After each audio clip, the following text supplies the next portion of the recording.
So yun guys, ito yung ating design. Naka Silhouette Studio yan. So ready for cut, ready for print na siya sa ating printer na E4. E4 size printer na Epson L121. Tapos naka pigment ink. So, yung ating sticker na vinyl, inject vinyl na waterproof stickers. So set up lang natin dito sa Silhouette Studio and ready to print na siya.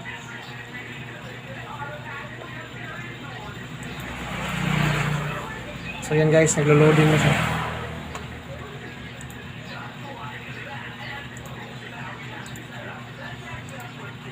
So yan, ready for printing na. Abangan na lang natin dito yung output ng ating print na sticker. So again guys, doon sa mga nag-i-start lang mag-printing business, pwede naman kayo mag-start lang sa mga ganitong printer, no? A4 size lang muna. At least meron na kayong experience kung paano mag-print and mag-start ng printing business kahit sa maliit lang na puhunan. So yun, doon print na siya. So after nitong ma-print ng ating stickers, so punta naman tayo dun sa ating laminating machine. So lagyan natin ng photo top. After na lagyan ng photo top mga sir, so ilalaminate na natin siya gamit yung ating cold laminating film. After natin malaminate, so at punta naman tayo sa ating cutter platter na Cameo. Kakat na naman natin yung stickers.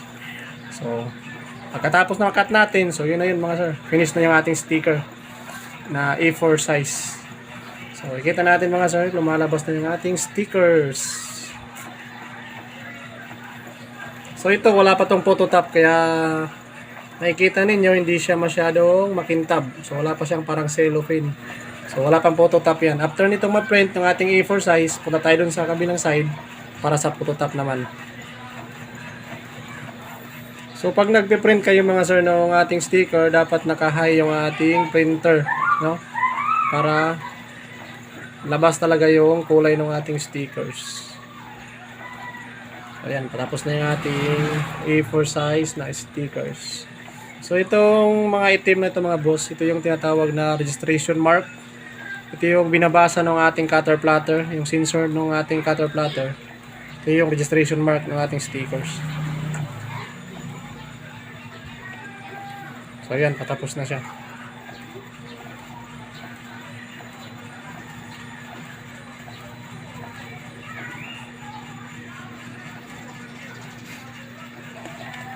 So yun, punta na tayo doon sa kabilang side para sa photo topping.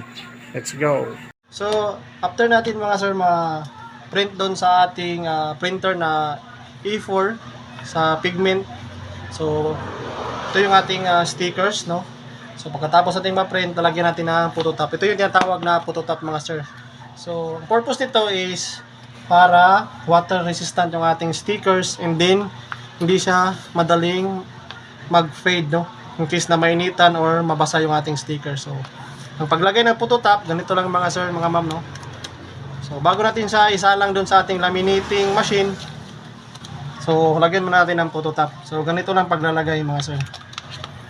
So, lagyan nyo lang yung pinakadulo niya. Yan. And then, gamitan nyo ng pampahid. Yan.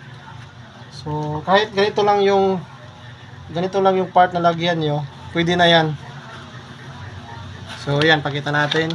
So, yun na yung ating sticker na naka-photo top. So, sasalang na natin mga sir sa so, ito yung ating laminating machine. So, on lang natin. Tapos, dapat naka cold laminating mga sir. Hindi pwede yung hot kasi masusunog yung ating photo top. So, dapat naka cold. So, salang na natin yung ating stickers. So, before natin siya i-cut sa ating cutter platter, dapat naka-photo top yung ating sticker. So, salang na natin. Ganito lang, no? Napakadali lang siya isalang. Tapos, hilain nyo lang yung pinaka-top ng ating photo top. So, dapat reminders mga boss, no? Mga sir, na dapat naka-photo top yung ating stickers para waterproof. So, ito yung ano niya, output niya.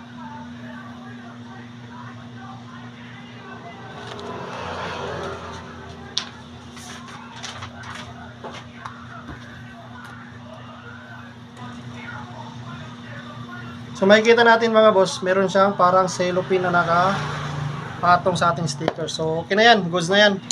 So punta naman tayo sa ating cutter platter. So yun na. Nakat na natin yung ating stickers gamit yung ating cutter platter. Oh.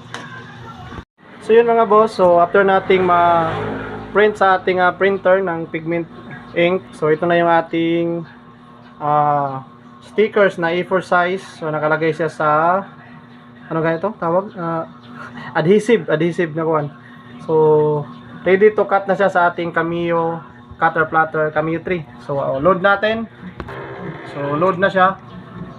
So after na yung ma-load mga sir, so doon naman tayo sa ating monitor. So click lang natin yun yung send button para ma-load na siya. So yun. So going na siya mga sir for cutting. Matakbo na yung ating sticker na A4 size gamit yung ating Cameo 3 na cutter platter. Ingay yung isda So yun yung ating cutter platter mga sir. Ang advantage ng may cutter platter mga sir kasi yung cutting niya is pantay lang siya, hindi tulad ng manual cut gamit yung gunting. So pakita natin so yun yung cut ng ating Cameo 3 cutter platter. So yun. So after nito mga sir, after nung cutting niya ng isang A4 size na stickers, so pwede natin siyang i-remove sa kanyang adhesive.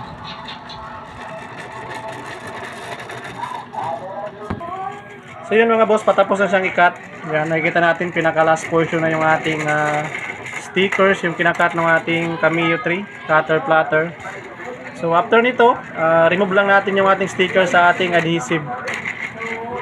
And then pwede natin i-remove yung isa-isa yung stickers natin, no? So yun yung advantage pag meron tayong cutter platter. So yun, tapos na siya mga boss. So kita natin yung cutting ng ating cutter platter. Kita ba sa camera? Yan. Yan. So meron siyang cut sa gilid. So unload na natin. Unload.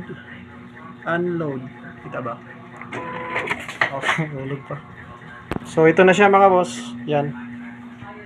Ating stickers, and then remove na natin sa adhesive.